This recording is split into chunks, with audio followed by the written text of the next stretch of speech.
Yun, so guys, good morning. Ayan, meron akong bisita ngayon dito. Poging-pogi.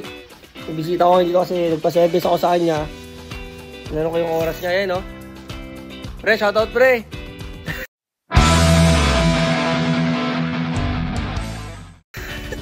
Si Boss Aaron, pre, detailer natin. Actually, ano to, part na rin siya ng grupo namin dito. Ang hirap kunin ng schedule nito, guys. Kaya kung magpapadetail kayo, buffing, tsaka interior cleaning, makatanggap ng home service sa Aaron. Ayan, sabihan nyo lang ako sa page. Pwede niya kayong puntahan. Pwede nyo rin siya sunduin. Pwede nyo rin, bawal lang siyang i-date kasi nagagalit yung asawa niya. Bawal lang. Ayan, o. Aaron. Yun, o. Ron, tanong ko lang, Ron. Gaano ba kahalaga yung pagbabapping? Siyempre, importante kailangan kasi ma-maintain niya yung pintura. Tsaka yung kintab. Yung kintab na sasakyan. Hindi, halimbawa pag nagbabapping ka, gaano katagal ulit yung kailangan mo ulit ipaano yung sasakyan mo? Pagka marami na pong acid rain. Okay. Kasi pag marami na po kasi acid rain, kailangan ko lang po siyang i-bapping. Kaso huwag niyo po siyang itapaliha. Kasi nawawala po yung ba't ikaw nililiha mo? Hindi, ito hindi kong daan lang na mawala yung gaspa. Okay. Kumbaga parang may mga binabalatan, nililibagan. Nililibagan mo siya, pre. Kasi marami po siyang yung mga anggi-anggi. Ayun, so ito nga, expert din to si Aaron basta pagdating dito sa pagdi-detail ng sasakyan. Wala na ako ibang kinokontak, kundi siya lang. Ayan, kaya kung ngayon lalagay ko yung number niya dito, or message nyo lang din ako sa page para makontak ko si Aaron. Hindi rin siya ganun kataas din maningil. Sakto lang, tama lang. Siyempre, hindi naman din, depende rin sa klase ng sasakyan, di ba Ron? Kung hatchback, itong hatchback sa akin, siyempre medyo iba yung presyo nito, medyo mas mababa. Pero kung SUV, truck pre, nagdaano ka ba na truck? Kahit truck, kung truck, meron din kayo, nag-detailing siya. Nagpipintura din ng mags to. Nakaraan pala may mags ako na, pre, kasi ako nang dinala. Mags, ano pa mga pinipinturahan mo? Tsaka ang kinaganda dito sa kanya, car wash plus engine wash na rin. Baga, overall na gagawin niya yan. Yun, ang lang kasi sa kanya ngayon, nag-iipon pa to ng pampwesto, pero more on home service siya. So, pagka nag-message kayo sa akin, ready nyo lang yung bahay nyo, kung saan kayo nakatira.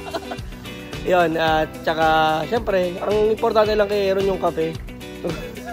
Nag-iinit na nga ako ng tubig kasi mahilig ko magkape kahit ang init-init na Buti nga lang nabot pa yung silong ng bahay. Pero sabi ko nga sa kanya, maaga talaga kami. Isang unit lang naman to ngayon dito, nakapark dito. So, ito lang muna titirahin. At saka ito kasi may mag-review mamaya. At least para wala nang masabi si client. So, yun lang, short update sa bago nating kasama. Ayan, bye-bye Ron, paalam ka na. Ayan, bago nating kasama sa grupo natin. And hopefully mas marami pa, tsaka sa susunod may kasama na rin sana si Aaron dito. Kasi madami na tayong unit sa susunod. So this is John from Zeo Auto Garage. Kita kits. And ingat kayo lagi, stay hydrated guys, sobrang init ng panahon ngayon. O nga si Aaron mamaya naka-brief na lang to. So ako rin baka mag-brief na lang din ako mamaya sa sobrang init. Ingat kayo lagi, bye bye.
So, dahil may scanner tayo, system check.